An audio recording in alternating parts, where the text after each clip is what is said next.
Hey everyone, welcome back to Nia Natters. This is episode, I want to say 8, because I said 6 last time when it was actually 7. Anyways, I digress. This is a series where I find online posts and I react to them as if I was coaching the person themselves that posted it.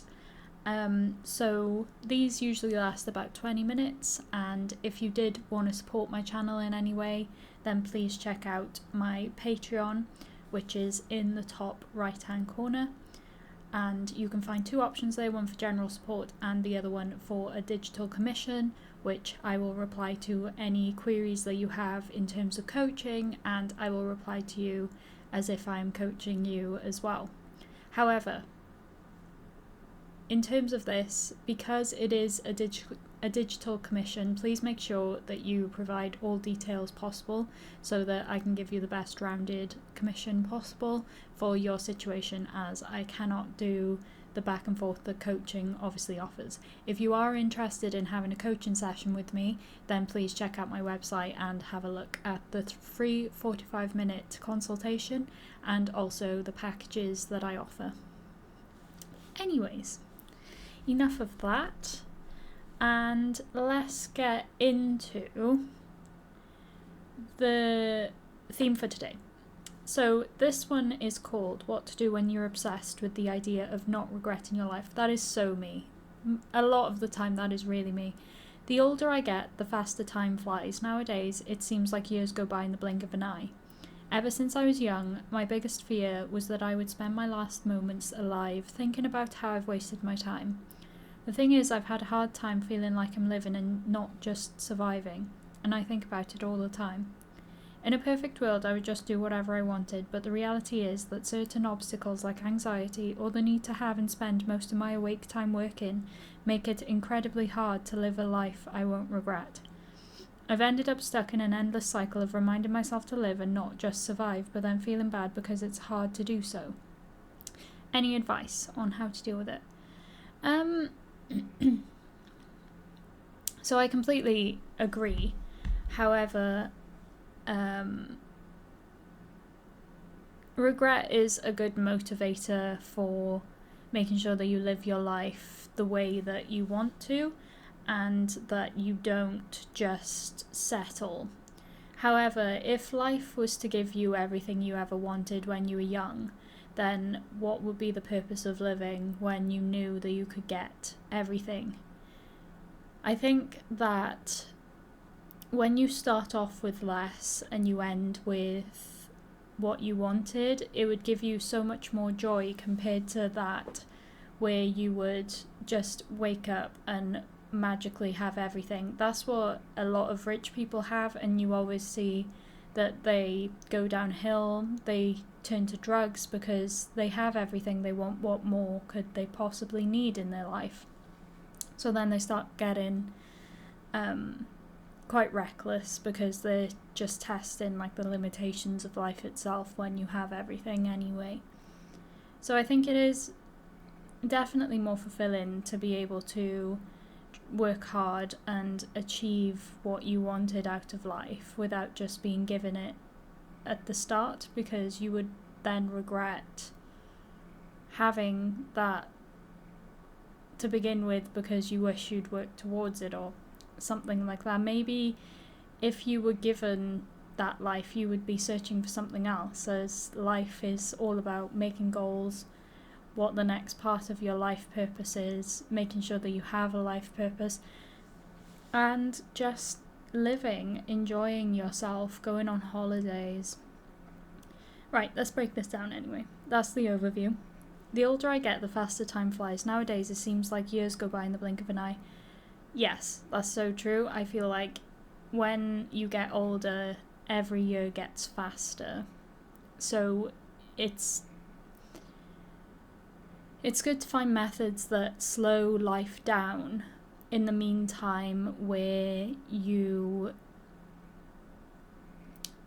to do that, should I say, is by creating goals and making sure that you're literally squeezing every drop of time out of each day working towards your goals. Ever since I was young, my biggest fear was that I would spend my last moments alive thinking about how I wasted my life. If you feel that way, then it should motivate you more to work towards what you want in life instead of fearing it, because it's not like your life is over yet. You're just worried about feeling that way. And to be fair, I used to feel that way. However, I just think that making the correct decision for yourself now that's half spontaneous and half planned, such as, let's just say, you want to do like something that you will enjoy, however it will also benefit you by getting you closer to the thing that you want in the future. For example, I've always wanted a small holding, but right now I'm working full time, and now I have to spend money on a qualification that I want. I don't have to, I want to spend money on a qualification that I want, which is the good long-term planning. However, I also spend money on myself, making myself comfortable, making sure that I'm using like whatever money that I'm not investing, I'm not using on bills, to make myself enjoy life a bit more, be that horse riding, be that like facials, massages, chiropractic treatment, making sure my health is in line, because I'm pretty sure I said before, without your health there's nothing. The thing that I have a hard time feeling, the thing is that I have a hard time feeling like I'm living and not just surviving, and think about it all the time. Thing that I have a hard time feeling. The thing is that I have a hard time feeling like I'm living. Isn't that a good thing? Don't you want to live and not just survive? Wouldn't surviving just mean that you're not benefiting apart from the basics of your life? I'm not sure. Maybe they mean the other way round, but you got to be able to work for, like I just said, you got to be able to work for what you want, but also enjoy yourself along the way. So maybe put like 70% into benefiting from whatever in the long term, but also having that 30% to enjoy yourself in the moment. You know, maybe 70% of your paycheck is going towards bills, long-term investments, things like that, and 30% can be for things that you want to save up for a holiday, or some new skincare, some new treatments, things like that. In a perfect world, I would just do whatever I wanted, but the reality is that certain obstacles like anxiety or the need to have and spend most of my awake time working makes it incredibly hard to live a life I won't regret. Okay, so if you had whatever you wanted, like I said, you would have no goals, and that would mean that the meaning of life is completely worthless. Certain obstacles like anxiety and the need to spend most of my waking time working, they're obstacles, they're not long-term or permanent obstacles, they're just obstacles at the moment. So your point of focus should be how to remove the feeling of anxiety from what you want to do.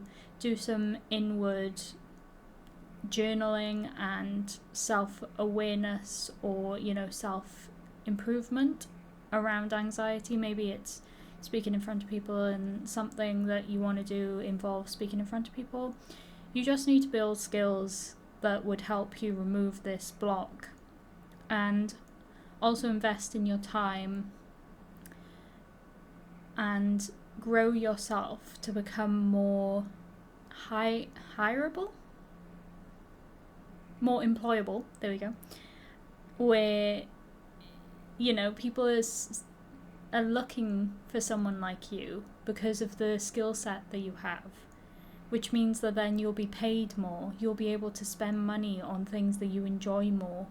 And then maybe you can even retire early because of the amount that you were earning. Maybe from these skills you can then become self-employed. You can choose how much you work, how often you work, how much you work for, who you work with, whether you work from home, whether you can spend time doing more things that you enjoy rather than just working all day every day. Therefore, as long as you're trying and having accountability on what it is that you're doing every day, making sure that those goals are realistic, time-driven, and very specific, then there's nothing more than you can do. I've ended up stuck in an endless cycle of reminding myself to live, not just survive, but then feeling bad because it's hard to do. It depends on how much you're feeling sorry for yourself compared to how much you're actually actioning this with.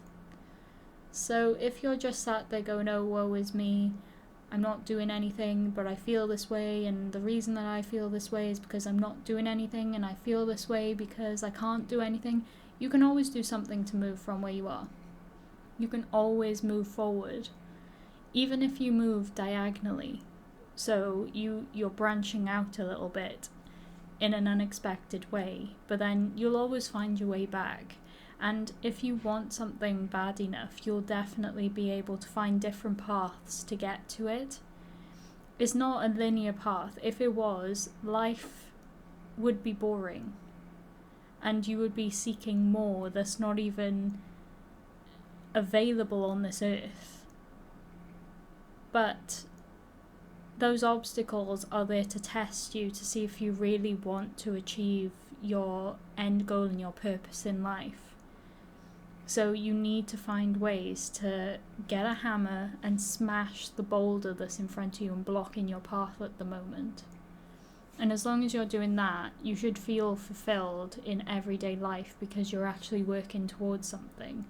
Whereas if you're just sat there wondering what you did wrong, why you were born into this situation where you had to try, then that's not really actioning your goals, and that's not really going to get you very far either. If you are able to use every waking moment to help improve your current situation, you'll feel more fulfilled and you'll feel like you're actually making progress. And sometimes you might not see the progress, but hopefully you'll know that if you keep consistent, it will show up eventually. So yeah, that's my advice. And if anyone else has any questions surrounding this type of topic or any questions at all about personal development, then please comment them down below. And don't forget to give this video a like and consider subscribing as well. I also have another 7 of these, so if you haven't already, please go and check those out. And I also have my website, as I mentioned earlier, linked in my bio. So if you would like to go and check that out as well, that is there. And other than that, I will be back on Monday with another little snippet. I will also be back over the weekend for my weekly podcast as well. So please go and check those out as well if you want to know a little bit more about me and a little bit more around the type of topics that I coach on and my take on those type of topics. And yeah, thank you all for listening, and I will see you next time. Bye everyone.